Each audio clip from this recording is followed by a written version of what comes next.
What's going on, car family? I'm Ben Wayne, and thank you for joining me in another video. Today we're here to take a look at the 2025 Hyundai Tucson.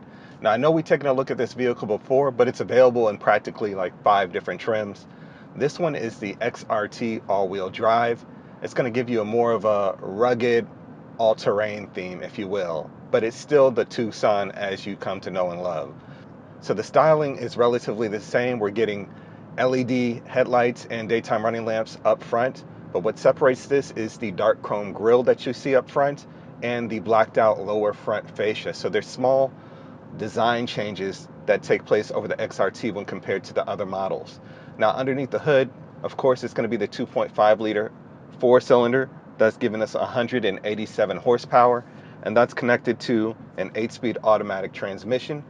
Your miles per gallon is going to be 24 city and 30 highway respectively, so not much has changed there. Now coming to the side profile, you'll see more additional XRT details like the XRT badge. You also notice the exclusive XRT 18-inch wheels that look like they're in these kind of all-terrain tires. We have a black cladding on the lower side profile as well, and then blacked out window surrounds, gloss black side view mirrors, and then a XRT specific roof rail kit that's been placed on this model as well. So those are some of the exclusive details. Now we do have a blacked out rear fascia, but the styling, the theme is the same with the LED band and then, those modern design tail lamps. Opening up the tailgate, you're looking at roughly 40 cubic feet with the second row up. If you want additional storage, drop that second row. That's going to roughly double your storage capacity there. Now, overall, the interior is pretty much the same as all the Tucsans that we've reviewed.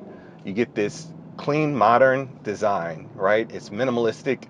We have the dual thin film transistor screens, wireless Apple CarPlay and Android Auto, and of course, a digitized instrument cluster.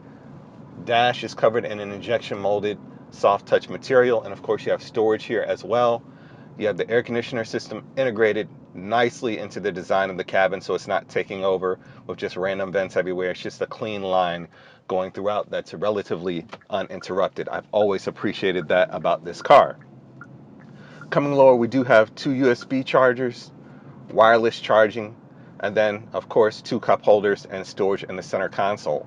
Now the seats are comfortable. They're done in a black. I wish in this particular model it was done in a different color, because the XRT apparently does not come with a sunroof or panoramic roof, so it's a little bit dark in here, but overall the seats are relatively comfortable. They do feature 3 levels of heating, and this is a car that you could drive for quite some time and still feel comfortable. No fatigue in the week that I've been driving this car, so that's nice.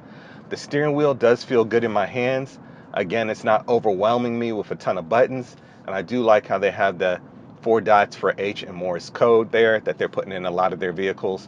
Looks nice. Door panels, mostly black injection molding plastic. All right, I wish there was a different color, an accent color to set this off. Right now, all we have breaking off the black is the silver door handles, and of course we have controls for your side view mirrors and all 4 windows, and storage on the bottom of the door as well. Making our way towards the back, the same thing we've seen in every other Tucson model. You got plenty of leg room, and then 2 USB ports back there as well. So you can be pretty comfortable back there. If you're like 5'11" or 6 foot, it's still a comfortable place to be in. All right, so let's floor it a little. Okay, so obviously this doesn't have the craziest acceleration. It's not a high performance vehicle. That wasn't the goal they set out to do.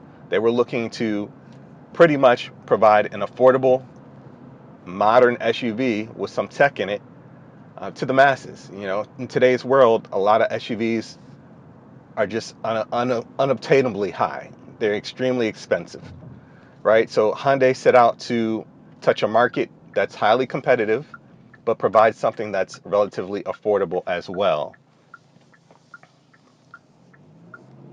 And I think they've done that, and they have a successful lineup of these vehicles. You see these vehicles everywhere, and people are buying them. They like the look of it, they like the modern theme, they like the warranty they're getting. That is tough to beat when compared to some of the competitors out there, right? So they like the look of it, they like a brand that they can they know and trust. And overall, a lot of the tech that you're getting in here and some of the competitors, you're paying an awful lot more. So the overall handling is not bad. Now, there is some road noise coming into the cabin. It's not the quietest thing, but it's not the end of the world either. For $35,000, this ain't bad. So I just wanted to give a really brief review of this one. I know we looked at this car in detail a lot before. I think we've done 3 previous videos on the Tucson before. Have a quick look at those if you want some additional information on the other trims or just the standard model. But let me know what you guys think about this one. Is this a vehicle that would be a good starter vehicle if you have a kid that's getting ready to drive, or just a good commuter vehicle to get you around town without breaking the bank, or a good road trip vehicle? Let me know what your thoughts are in the comment section.